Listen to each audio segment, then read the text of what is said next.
Okay, so he got his botanical gardens. We went there, would have been a year ago Saturday, to the botanical gardens in Krakow. Didn't go to Park and Garden in Frankfurt, which is a promise I made. And we would have gone, but the time window that we had, he didn't want to go. So that's on him. I'm not going to take responsibility for that. He had opportunities, and I would have done it. So Krakow, we went for beers with our friend Rudolf, who he's got a crush, that whole thing. But it's great. He's a good guy. He want to talk politics. He's studying Chinese. He's a Polish guy studying Chinese and speaks great English. So yay, that's way cool. Um, then on the 16th, we went to Rzeszów by bus. It's RZECHOW, something like that. Rzeszów. It's pronounced Rzeszów. It's RZE. And it's, so you have here, you would have Krakow, and then here you would have it. It's off the map that I have, which I should be showing you, but I'm not. So, um,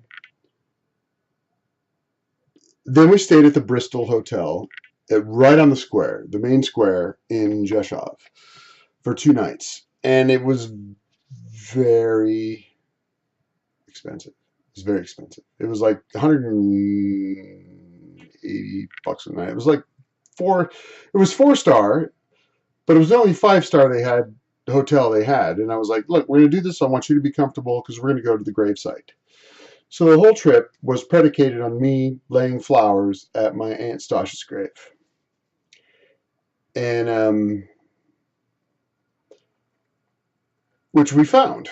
Didn't know we were going to find it as easily as we did. It was kismet. It was like God, the hand of God led me to the town and all that. And he was not happy about it because it didn't have anything to do with him or anything like that. But that was the whole purpose of my trip, was doing that, going to see that. And grudgingly went along. It was rainy and kind of crummy. So we get there the first night, and there's this huge music festival. It's like Polish Idol, like who's the best pole singer? Not pole singer, not like that kind of pole, but like it was like American Idol for Polish people, regional, which is cool because he like knew something of one of the people and was rooting for her, and she won. We had an amazing dinner, which we had pictures of it. Oh, I don't have those, but it was great. It was like no expense because this was the culmination of the trip, and this was a little more than halfway through. So it was an absolute culmination. It was going to be fantastic. We were going to have so much fun. And that night he said that. So I left a whole bunch of blank pages in my book to write about all that, and I didn't. But then he says, I write. Here, Starshine just told me to fuck off forever. I feel now, forever. I feel now the loneliness that Stash felt because she died alone in Poland and family was gone. She had nobody to take care of her.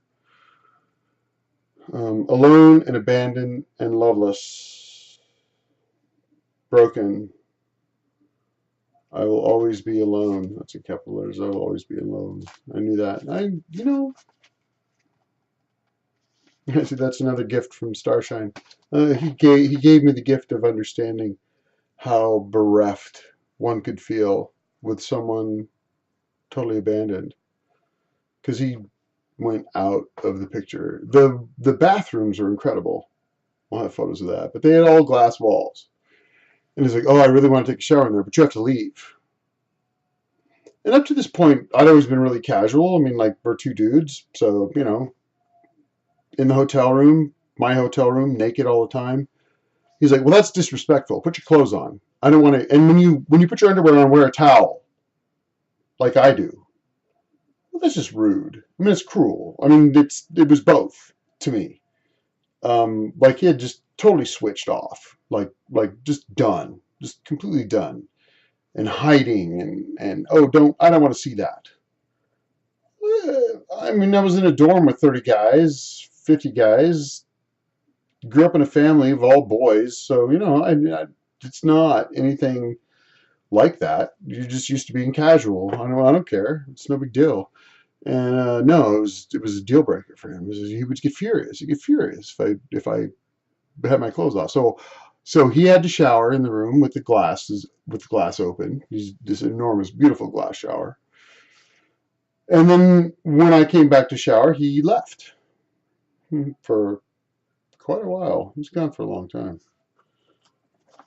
And then so then the next day, which would have been the 17th, we went to the cemetery, and there's beautiful footage. I have it on my Facebook page, and it's Tomo Rowe also has it on his. I think it's still there. But it's beautiful footage, and I'll try to get it up here somehow.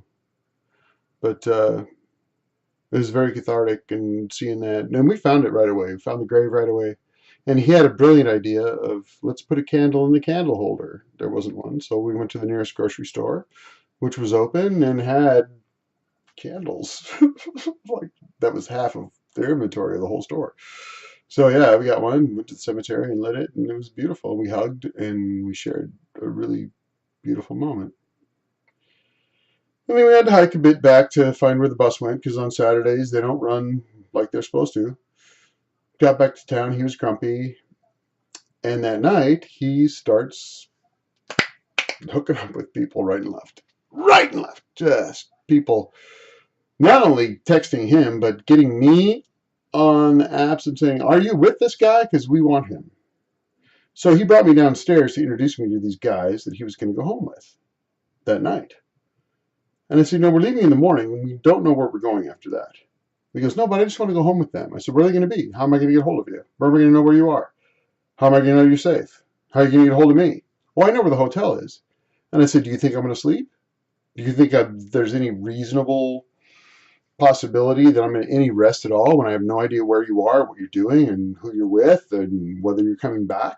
I said, no, it's not appropriate. And he was furious, absolutely furious. And I said, look, we have to leave tomorrow. I've done everything I wanted to do on this trip. I went to Germany. We stopped in Prague on the way.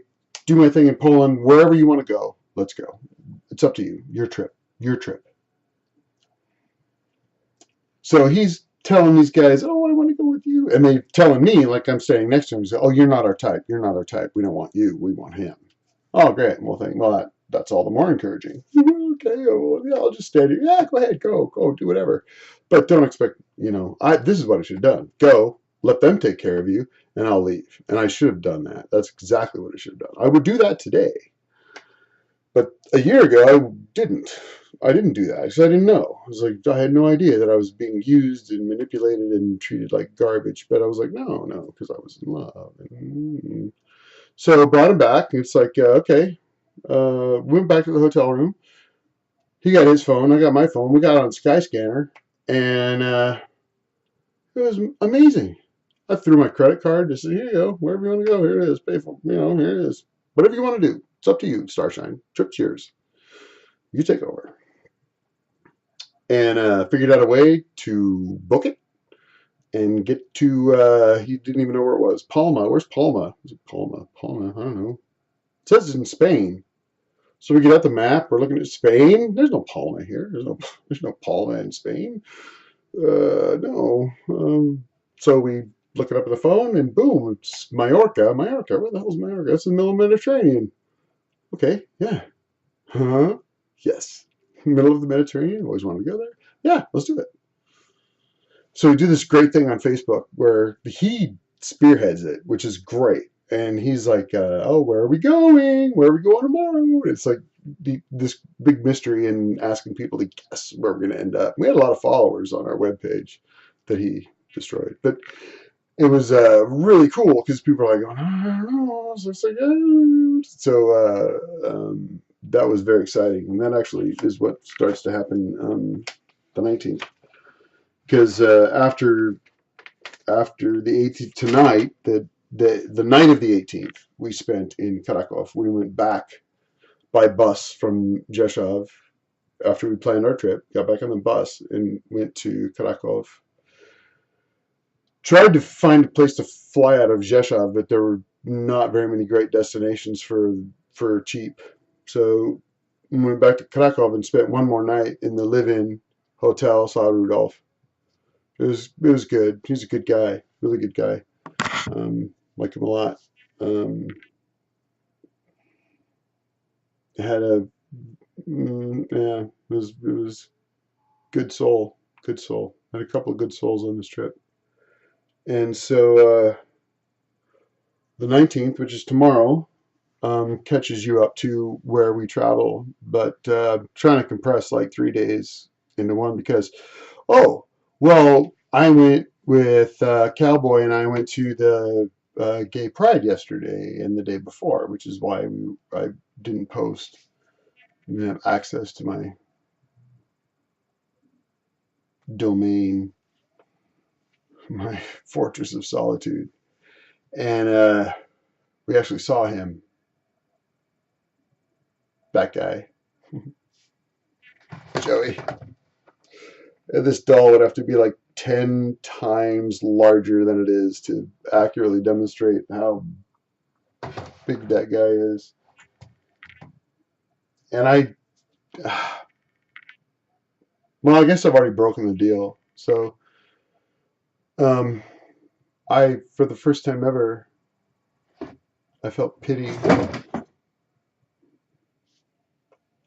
That was totally timing. I did not do that. Nothing to do with that.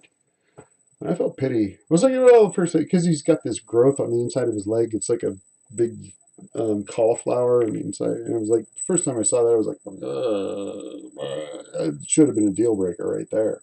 I was like, oh, well, I accept people, warts and all, even if they look like cauliflowers. And it's like, okay, no, I'm fine.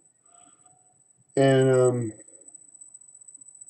but seeing him in the park, I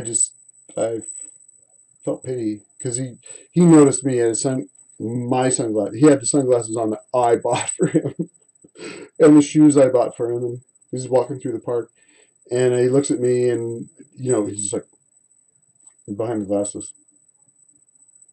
I can't tell whether he was looking at me, but Cowboy said he was, and it's like, oh, okay, well, whatever. But I felt moved to pity, especially when I saw his boyfriend, who's exactly the kind of person he normally would not at all be the slightest bit interested in. But and it's part of the reconciliation. It's part of getting over and healing over the wreck that was created, and part of it's damaging what's going on right now, which we'll get into in another couple weeks. We'll get to that in the prologue, or epilogue, rather. But that was beautiful. Going to Mallorca, I'll get you up to speed on that. Oh, because tomorrow was the ride to the airport in Krakow, and that's another important thing that you'll get to look forward to hearing me talk about, or not, but I will talk about it tomorrow. Thank you all, and I hope y'all are enjoying yourselves. Thanks for watching.